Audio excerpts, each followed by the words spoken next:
Dompetnya jatuh tuh. Dompetnya jatuh. Dompet gua. Iya jatuh. Kan saya kasih tahu jatuh dompetnya. Apaan? Barangan comot lu. Nyomot orang jatuh sendiri. Bapak Dompet di gua. toilet. Iya dompetnya jatuh sini tadi. Saya kasih tahu. Lah KTP-nya lu lihat apa? Ketika saya nonton komedian Haji Bolot, ada satu pertanyaan yang muncul. Mengapa Haji Bolot yang berakting budek itu mampu melahirkan humor, mampu membuat orang tertawa? Pada kesempatan ini, saya akan memberikan jawaban atas persoalan ini.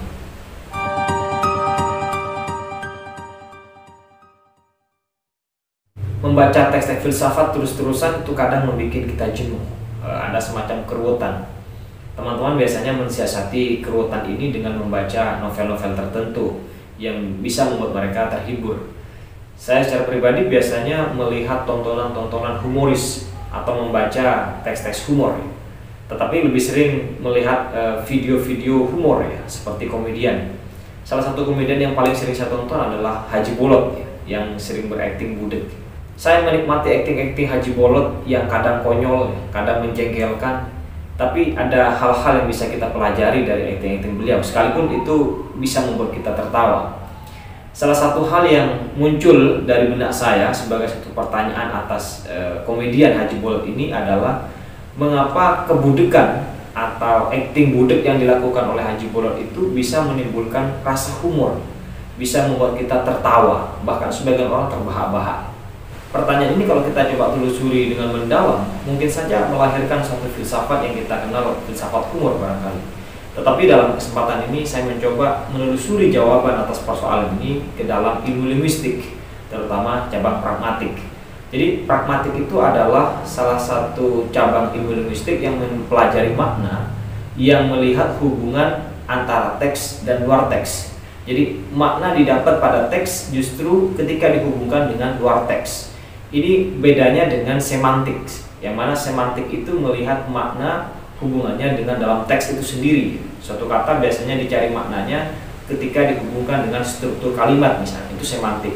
Sementara pragmatik ini mencoba melihat satu teks itu kaitannya dengan konteks.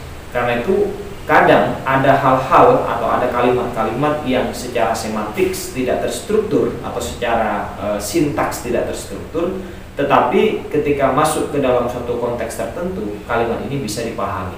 Nah, cabang pragmatik kira-kira seperti itu. Contoh sederhananya misalnya begini, untuk yang pragmatik. Ketika kita misalnya datang ke sebuah warung makan, lalu kemudian di situ kita pesan dengan mengatakan, "Bu, saya ayam," misalnya. Tentu secara sintaks kalimat ini susah dipahami atau bahkan keliru. Tetapi secara pragmatik kita melihat konteksnya, kita melihat situasi di mana kata itu diucapkan. Maka karena kita berada di warung makan, tentu saja "Bu, saya ayam" itu bisa dipahami artinya bahwa saya beli nasi lauk ayam. Jadi secara pragmatik bisa dipahami. Sementara itu tentang semantik misalnya kita lihat contoh begini. Aristoteles adalah seorang miliarder misalnya. Kemudian Plato adalah orang yang kaya. Nah, antara miliarder dan kaya ini memiliki makna yang sama di dalam struktur kalimat itu. Jadi semantiknya sama, yaitu memiliki kekayaan yang sama-sama banyak. Jadi antara miliarder dan kaya secara semantik itu bersinonim. Nah, selain persoalan sinonim di dalam semantik ini biasanya juga berbicara soal antonim, soal hipernim dan seterusnya. Ini saya kira contoh sederhana yang bisa kita bikin untuk mempertegas antara semantik dan pragmatik. Nah, di dalam pragmatik dikenal adanya prinsip kerjasama komunikasi, yaitu bahwa antar interlokutor atau antar penutur, antar orang-orang yang berbicara itu haruslah mematuhi prinsip kerjasama ini, bahwa suatu percakapan antara pembicara satu dan pembicara kedua harus sama-sama saling mengarahkan percakapan itu sehingga terwujud kerjasama. Misalnya begini, ketika ada orang datang lalu bertanya pada kita, "Bagaimana kabarmu?" misalnya, maka secara prinsip kerjasama kita harus menjawab tentang kabar juga. Misalnya, "Kabar saya baik." Tidak bisa kemudian kita menjawab, "Oh, saya sedang berbicara filsafat," misalnya. Nah, kalau terjadi jawaban yang tidak sesuai dengan apa yang ditanyakan, maka ini disebut dengan melanggar prinsip kerjasama. atau biasa dikenal dengan istilah floating maxim atau penyimpangan pragmatik. Jadi di dalam prinsip kerjasama ini ada beberapa maksim-maksim yang harus dipatuhi oleh para penutur. Maksim dalam hal ini mungkin semacam aksioma, ya, aturan paling kecil dari satu tuturan itu atau dari suatu percakapan yang memang harus dipatuhi agar satu percakapan itu dapat berlangsung. Nah, ini poin dari apa yang disebut prinsip kerjasama dalam komunikasi. Persoalannya, apa hubungannya prinsip kerjasama komunikasi ini dengan komedian bolot yang sering budek tadi? Nah, begini, ketika saya mencoba melihat beberapa percakapan yang dilakukan oleh Haji Bolot dengan beberapa temannya dalam suatu arena pertunjukan lawak itu, saya melihat bahwa Bolot ini banyak melakukan penyimpangan prinsip komunikasi. Jadi budek itu adalah salah satu media yang Bolot gunakan untuk melakukan penyimpangan pragmatik, memberikan jawaban-jawaban yang tidak sesuai dengan apa yang ditanyakan oleh lawan bicaranya. Makanya kadang ketika Bolot ditanya apa, jawabannya apa, ditanya barat, jawabannya timur, dan kadang itu bikin lawannya jengkel.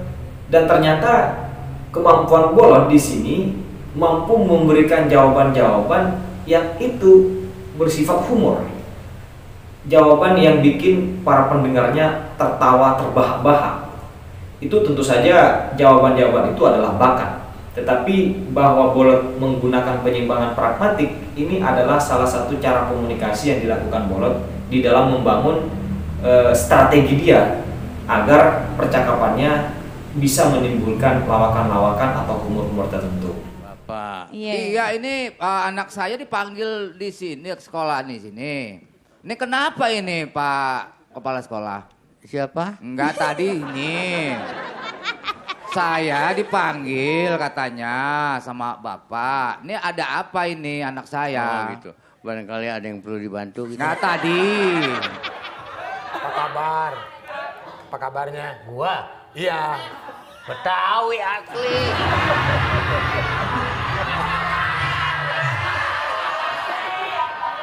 Maksudnya saya nanyain kabar.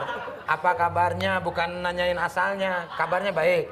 Bapak gue Betawi. Gue Betawi. Gue dilahirinnya di Betawi juga. Ya bukan itu. Nah, dari percakapan video barusan terlihat betapa Bolot menyimpangkan prinsip kerjasama dalam komunikasi. Ada banyak pertanyaan-pertanyaan yang jawabannya sama sekali tidak sesuai dengan apa yang ditanyakan. Kemudian lebih lanjut, berkaitan dengan prinsip kerjasama komunikasi ini, ada varian-variannya.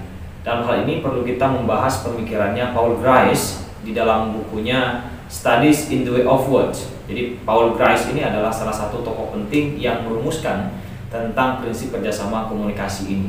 Ada 4 kategori prinsip kerjasama komunikasi menurut Grice, yang mana masing-masing kategori ini memiliki maksimnya. Yang 4 itu dalam hal ini ialah kategori kuantitas, kategori kualitas, kategori relevansi, kategori manner atau cara. Kategori kuantitas itu adalah begini, maksimnya menyatakan bahwa dalam percakapan kita harus memberikan jawaban yang cukup. Jadi tidak terlalu panjang dan tidak terlalu kurang. Jadi kalau ditanya kabar, ya jawab saja kabar saya baik. Tidak perlu kabar saya baik, saya barusan datang dari pasar membeli nasi dan seterusnya. Nah, itu dianggap terlalu panjang. Maka jika itu dilakukan, ini juga disebut sebagai penyimpangan terhadap prinsip kerjasama komunikasi atau floating maxim. Kategori kedua adalah kualitas. Dalam hal ini maksimnya berbunyi bahwa di dalam percakapan antara penutur harus menjawab yang sesungguhnya. Jadi penutur harus menjawab dengan jujur tentang apa yang ingin disampaikan. Nah, ini jika tidak jujur berarti terjadi floating maxim lagi. Kemudian yang ketiga adalah relevansi. Jadi saat kita berbicara maka kita harus relevan. Jadi ketika kita sedang membicarakan misalnya tentang tes wawasan kebangsaan di Indonesia yang lagi ramai misalnya saat ini yang digelar oleh KPK misalnya, makanya kita harus ngomongin tentang itu. Tidak bisa kita misalnya memberikan jawaban tentang ekonomi Indonesia yang sudah merosot misalnya, atau virus corona yang masih belum selesai misalnya. Nah, itu jika terjadi maka ini juga disebut floating maxim. Kemudian yang terakhir adalah cara atau manner. Jadi pada saat kita berkomunikasi, maksimnya berkaitan dengan manner ini berbunyi kita harus ngomong dengan jelas, tidak boleh ambigu, tidak boleh menyimpan berbagai makna yang banyak, kira-kira begitu. Nah, kalau kita lihat misalnya dari beberapa percakapan yang dilakukan oleh Haji Bolot, rasa-rasanya sebagian dari kategori yang memiliki maksim-maksim tertentu ini disimpangkan atau di floating oleh Bolot, sehingga komunikasi itu menjadi tidak terjalin sebetulnya. Tetapi tujuan yang dimaksud oleh Bolot bukan membangun komunikasi yang baik sebetulnya, tetapi menciptakan rasa humor tadi. Nah, dengan demikian menurut Victor Raskin, salah satu ahli humor yang buku-bukunya mungkin banyak dirujuk, dia menulis buku yang sangat bagus, Semantic Mechanism of Humor, mengatakan bahwa sebetulnya antara komunikasi humoris atau komunikasi komedian dengan komunikasi biasa atau percakapan yang biasa memiliki prinsip yang berbeda atau ciri yang berbeda. Jika percakapan biasa berprinsip bona fide, yaitu mematuhi prinsip-prinsip kerjasama komunikasi tadi, sementara percakapan humoris atau percakapan komedian justru sebaliknya berprinsip non bona fide, yaitu tidak mematuhi prinsip-prinsip komunikasi. Dari pemahaman ini, Victor Raskin lalu kemudian memberikan jawaban mengapa humor itu lucu atau dari mana kelucuan dalam humor itu terjadi, yaitu terjadi melalui semantic mapping atau pemetaan makna atau pergeseran makna yang saling berlawanan dalam suatu tuturan, sehingga menghasilkan efek humoris atau efek yang lucu. Nah, dengan demikian kembali kepada pertanyaan awal kita, mengapa kemudian percakapan budek yang dilakukan oleh Haji Bolot itu bisa menghasilkan humor?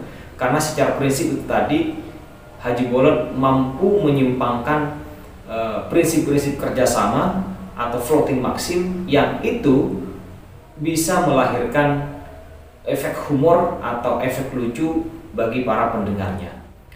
Tapi kadang Haji Bolot ini kalau ngomong sama cewek cantik tidak budek ya, dia bisa langsung menangkap percakapannya. Atau ketika dia ngomongin soal uang misalnya, Haji Bolot kadang tidak budek.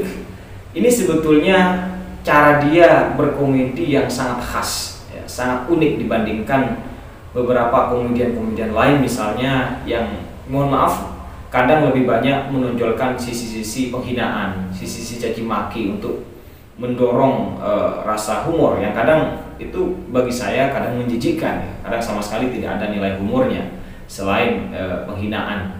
Nah, Tahu saya ya, 3 coba. tahun nih saya kemarin operasi Pak RT. ambil jam 3 kali. Ya, Neng. Jadi bukan galon, tapi calon.